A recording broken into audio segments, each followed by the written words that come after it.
Inihain na ang reklamong multiple murder at multiple frustrated murder laban sa siyam na hinihinalang nasa likod ng pagsabog sa Rojas Night Market sa Davao City. Lumantad naman ang isang taxi driver na di manoy na isakay ang primary suspect at dalawang babaeng kasama nito noong gabi ng pagsabog. Live mula sa Davao City, may report si Salima Refran. Salima? Jessica, breakthrough nga ito tinuturing ng mga otoridad yung paglantad ng isang taxi driver na naghatid doon sa pangunahing suspect at sa dalawa niyang kasama dito nga sa Rojas Night Market noong gabi ng pagsabog. Sa kanyang affidavit, Jessica, ang sinasabi ng taxi driver, ibinaba niya doon sa kabilang bahagi ng kalsada yung mga suspect. Diyan yun sa may bandang Ateneo. Pagkatapos noon, Jessica, around 6 p.m. daw yan. Ibig sabihin, ang target ng mga suspect ay itong massage area na sumabog naman yung IED around 10 p.m. Ibig sabihin nun, Jessica, nakapag-ikot pa yung mga suspect ng ilang oras bago nga naisagawa yung kanilang plano. Siyam na suspect ang inireklamo ng multiple murder at multiple frustrated murder kaugnay ng pagpapasabog ng Rojas Night Market.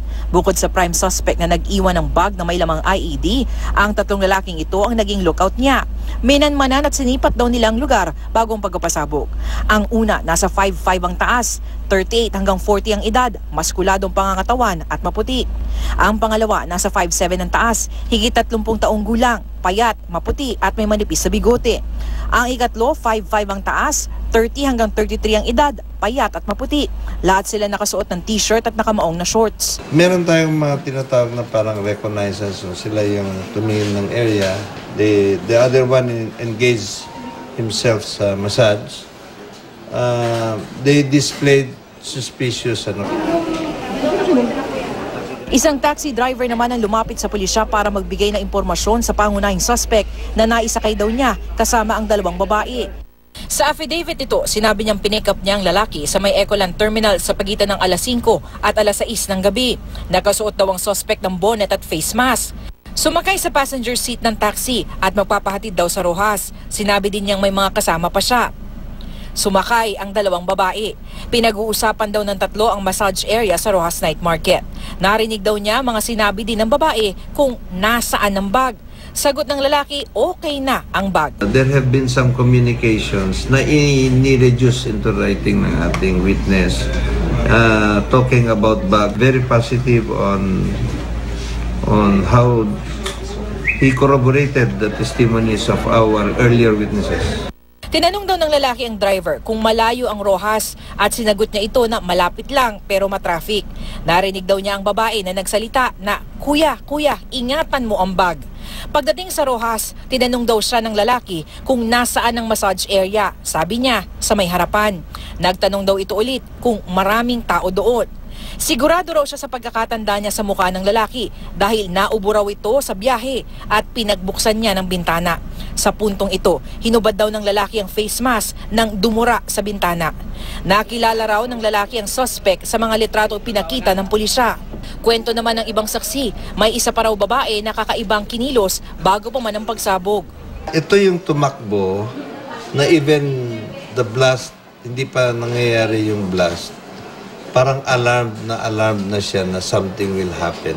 Tumanggi pa rin ang SITG na ilabas ang pangalan ng pangunahing suspect at maging ang litrato ng suspect na wala na ang face mask at bonnet. Meron tayong ipinakitang sets of pictures. Ito yung mga rogues. File ito ng criminal elements, our witnesses. Without doubt, identified at meron pa kaming karagdagan that in the proper time it will also be revealed. Jessica, sa pag-file nga kanina nung reklamong multiple murder at multiple frustrated murder ay bumuo na ng special panel of prosecutors ang city prosecutor ng Davao. Yan ay para busisiin nga ang reklamo. Jessica? Ang problema sa Lima, kahit nadadagdagan yung mga detalye at meron ng prosecution panel, nasaan yung suspect? Kamo kahapon, nandun pa sa piling ng mga kagrupo niya, ng mga extremist group dyan sa Central Mindanao. That is correct, Jessica. No? Sinabi nga ni PNP Chief De La Rosa na nagtatago na itong pangunahing suspect. Gayon man, tinanong din natin kanina yung SITG Night Market. Ang sabi nila, meron silang mga minamanmanan na mga personalidad dito sa loob mismo ng Davao City at maging sa labas na maaaring konektado dyan sa mga suspect na yan. So ang sinasabi nila, tuloy-tuloy lang daw yung operasyon at patuloy nilang hinahanap itong mga suspect na ito. Jessica. Samantala sa Lima, bumalik ba sa dati nitong kondisyon o sitwasyon itong Rojas Night Market? Jessica, kung makikita mo sa aking likuran, no, medyo dumami-dami na yung mga tao compared to last week. Dati kasi talagang konti lamang yung mga tao dito. Usually kasi talagang maraming mga stalls yung nagsisiksikan, maraming tao. Ngayon nakikita natin kumakapal na yung mga tao at dumadami na rin yung mga nagtitinda. Kahit papaano medyo bumabalik na rin yung normalcy. Pero hindi pa rin daw ito talaga yung peak ng dami na mga dumadayo dito sa Rojas Night Market. At inaasahan nga, hopefully, no, sinasabi ng lokal na pamahalaan ay bumalik na sa normal yung sitwasyon, lalong-lalo na dito sa Rojas Night Market. Jessica. Better lit na ba ngayon yung Rojas Night Market? Kasi napuna ko rin ito dati. No? I think it was Chino Gaston. Tinanong ko siya kasi naalala ko yung night market na yan. Medyo madilim. Hindi mo na maaninag kung ano yung mga tinitinda. Madilim yung surroundings niyan eh. After nung blast, dinagdagan daw ng ilaw. Ngayon ba better lit na siya than its usual dati? Jessica, ngayon medyo mas maliwanag itong kapaligiran dito nga sa Rojas Night Market. If I'm not mistaken, may mga bagong kabit na ilaw dito sa may side na ito, no, yung mismo nga pinagpapwestuhan ng maraming mga stall, no. And also, Jessica, dapat din sigurong inote ito, napakarami ng mga otoridad dito. Andi dito yung mga pulis, andi dito din yung Task Force Davao, meron tayong mga barangay pulis na patuloy na nagmamanman at tinitiyak yung seguridad dito nga sa Rojas Night Market. Jessica. Maraming salamat sa iyo. Salima Refran.